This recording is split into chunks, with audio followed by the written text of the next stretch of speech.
taas. Ayun po, maraming salamat na naglaan po kayo ng oras ngayong araw para po dito.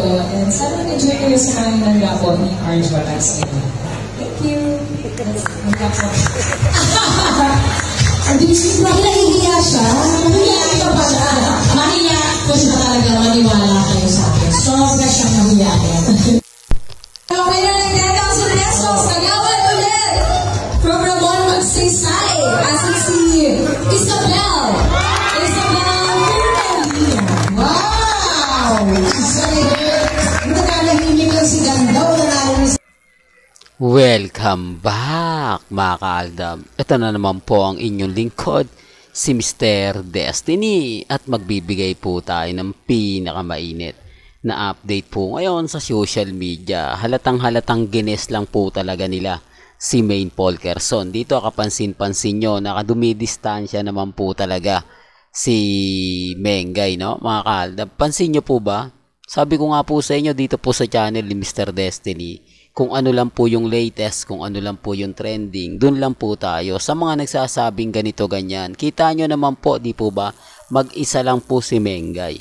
Halatang halata po na ayaw po nilang matanong, magkaroon ng issue, di po ba? Kasi kung nandyan nga po si Congressman Arjo, mag-iiba topic eh.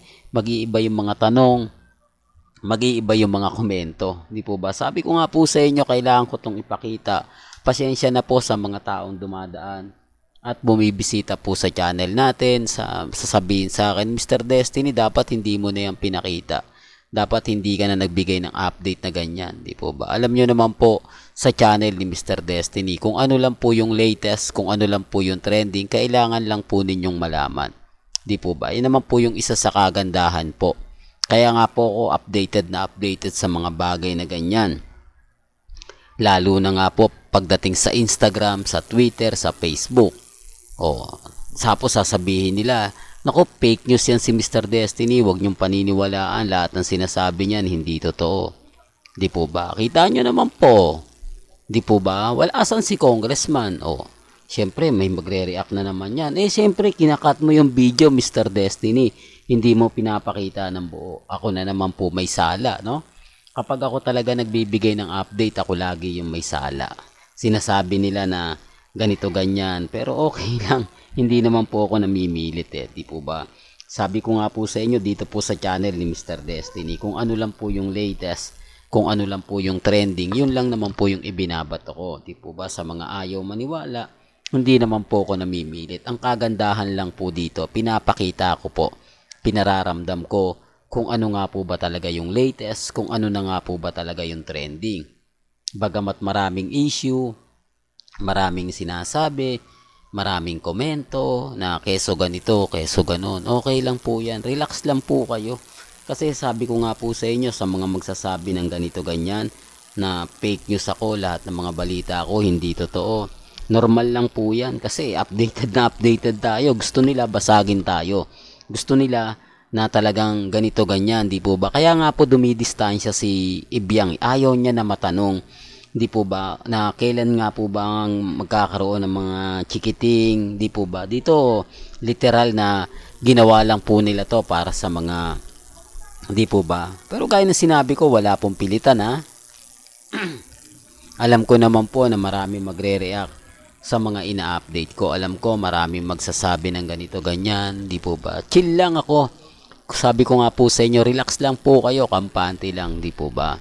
Sabi ko nga po sa inyo, yung utang na loob ni Mengay kay Congressman Spotted o kay Congressman Arjo, talagang yun at yun pa rin po, di po ba? Wala naman pong nagbago Kasi dito pwede nang sabihin ni Ibiang na kailangan ko na ng apo, di po, for the record lang po.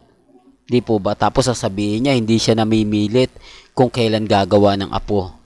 O kung kailan nga po siya magkakaapo o magkakaanak kay Mengay o kay Congressman Arjo. Ito common sense na lang po Alam ko sa mga nagpapakasal, gusto na pong lumagay sa tahimik. Alam ko sa mga kinakasal, gusto na magkaroon ng anak. Di po ba? Kaya nga nagpakasal ka para magkaroon ka ng anak.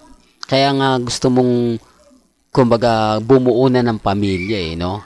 Kaya nga po mga kalkap, natawa lang ako Di po ba? Pero gaya na sinabi ko, wala pong pilitan. Kung ano lang yung latest, kung ano lang yung trending, doon lang po tayo. Huwag po kayong basta-basta maniniwala sa mga pahayag at mga komento po nila. Ang importante lang naman po, kung ano yung latest, kung ano yung trending, doon lang po tayo.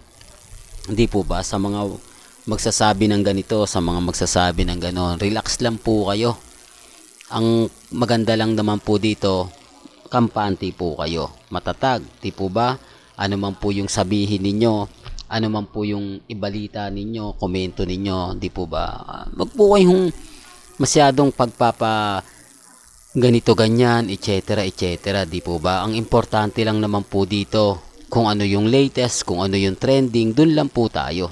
Wag po kayong basta-basta maniniwala sa mga pahayag at komento po nila. Ang importante lang naman po dito, kung ano lang yung latest, kung ano yung trending, doon lang po tayo. Wag po kayong papaapekto sa mga sinasabi nila. Maraming nakakakilig. Wala pong kilig dito. Dito, for the record lang, oh. Kinilig po ba kayo? Nasaan si Congressman Arjo? Oh, talagang sa bagay mga kaaldab, sabik po kasi sila. Sabik sila sa mga gusto nilang gamitin. Sabik sila sa mga nababasa natin. Ibig kong sabihin lang po mga kaaldab, yung mga kwento po na mga armin masyadong malala. Oo, gagawin nila lahat yan para magalit po ang army, ang aldab sa ibig kong sabihin para pasakitan lang po ang mga mamis, mga titas, mga senior. Pero yung totoo, di po ba? Real talk. Pero kung totoo, titignan nyo lang. Kaya nga po ako kampante, matatag. Kung ano naman po yung mga sinasabi nila, kung ano man po yung mga pahayag nila, relax lang tayo. Wag po kayong papaapekto. Tapos sasabihin nila, sila yung number 1 trending, sila yung laging pinag-uusapan. Paano mong pag-uusapan? Ito po yung post ni Alden Richards, di po ba? Talagang binasag sila. Biruin mo, yung mukha ni Mama Ten, inilagay niya. Tapos nag-update siya ng post. Talagang nawala lahat yung mga post ng Armin. Nawala lahat ang mga post nila sa social media. O, nag-trending si Alden. Ikaw ba naman magbago ng profile pic Di po ba? Tapos ilagay mo yung mukha ni Mama Ten. O, akala nga po ng mga ibang Alden fanatics, nagkamali sila ng pinuntahan. Nagkamali sila ng update. Uy, si Alden Richards ba to? Baka nagkamali lang. Di po ba? Akala nga po ng iba, nahack na naman ang account ni Alden Richards. Di po ba? Sari-saring opinion nyo na mga kaaldab. Sabi ko nga po sa inyo. Kaya nga po mga kaaldab, nag-trigger na naman po sila. Tapos private family, no? Family Sunday. Tapos sabay na sabay yung post ni Alden. Doon pa lang mapapansin nyo na parang may mali, no? Parang sinasabi nila na ikaw talaga Alden Richards, talagang sapul na sapul mo. Di po ba? Totoo naman po kahit ang dami niyang update, kahit sobrang niyang busy, kahit sabihin na natin na talagang ginagawa niya yung lahat, nagagawa pa rin po niya mag-post, no? Nagagawa pa rin po niya magbigay ng update. Samantalang yung iba dyan, di po ba? Kapag kailangan lang, saka nagpo-post. Kapag may mga paramdam lang, saka magbibigay ng update.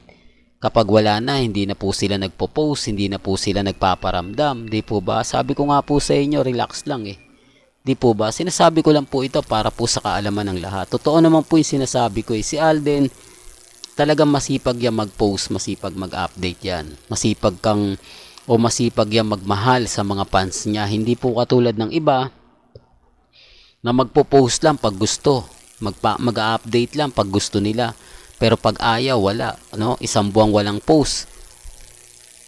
Pero kapag kailangan, halimbawang may mga project, may mga opening, doon lang magpaparamdam. O sino ngayon yung gumagamit? Di po ba? Sila po yung nasasaktan pag sinasabing salitang paggamit. Ginagamit lang naman po talaga sila pag may mga promotion, di po ba? Masakit na salita pero yan po yung totoo.